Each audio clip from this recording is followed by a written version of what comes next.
روزانہ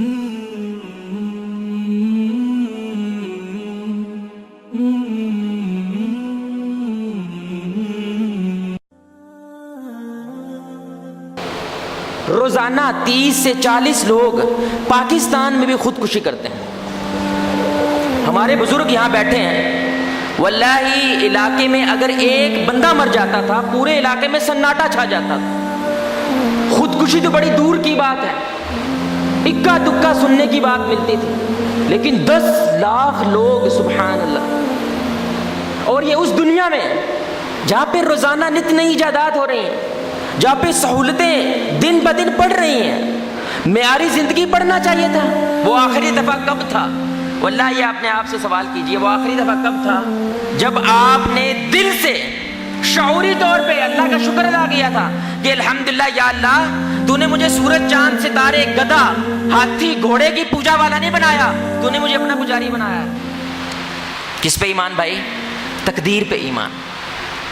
یہ بڑا کڑوا کیپسول ہے، یہ ہضم نہیں کیا جاتا، نگلا نہیں جاتا. کیونکہ اس کا مطلب پتہ کیا ہے؟ سیدھا سیدھا اس کا مطلب یہ ہے کہ آپ نے اپنی زندگی کی کل جمع پونجی، آپ نے اپنی زندگی کل جمع پونجی کاروبار میں لگا دی، کاروبار میں پیسہ انویسٹ کیا، محنت کی، سارا کچھ کیا، لیکن وہ بندہ آپ کو دھوکہ دے دیتا ہے. منافع تو کیا ہونا تھا، آپ کا جو کیپٹل ہے، جو اصل سرمایہ ہے، وہ بھی ضائع ہو جاتا ہے. اللہ کہتا ہے یہ میں نے کیا. تقدیر یہی ہے نا؟ یہی تقدیر ہے کہ نہیں میرے بھائی؟ اللہ کہتا ہے یہ سب کچھ میں نے کیا ہے.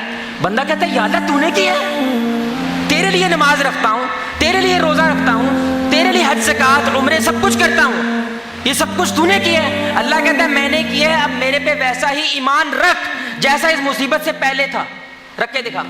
اللہ قرآن میں کہتا ہے ظہر الفساد فی البر والبحر بما کسبت ایدی الناس، کہ دنیا میں جو کرپشن ہے یہ تمہارے اپنے ہاتھوں کا نتیجہ ہے. لیکن آیت کے آخر میں کہتا ہے لعلہم یرجعون، تاکہ تم میرے پاس واپس آ جاؤ، اس لیے بھیجا ہے. تمہیں عذاب بھی تھوڑا سا میں نے مزہ چکھایا ہے، اس کی وجہ ہے تم میرے پاس واپس آ جائے. تو اگر بندہ واپس آ جائے وہ دوبارہ مصیبت تحفہ بن گئی کہ اللہ رب العزت اس کے محبت کرتا ہے، رحم کرتا ہے، تھوڑی سی سزا کا مزہ چکھاتا ہے کہ اب تو شاید یہ بندہ میرا واپس آ جائے گا. آ جاتا ہے دوبارہ سے مصیبت تحفہ بن جاتی ہے، نہیں آتا تو وہ مصیبت اس کے لیے وبال جان بن جاتی ہے.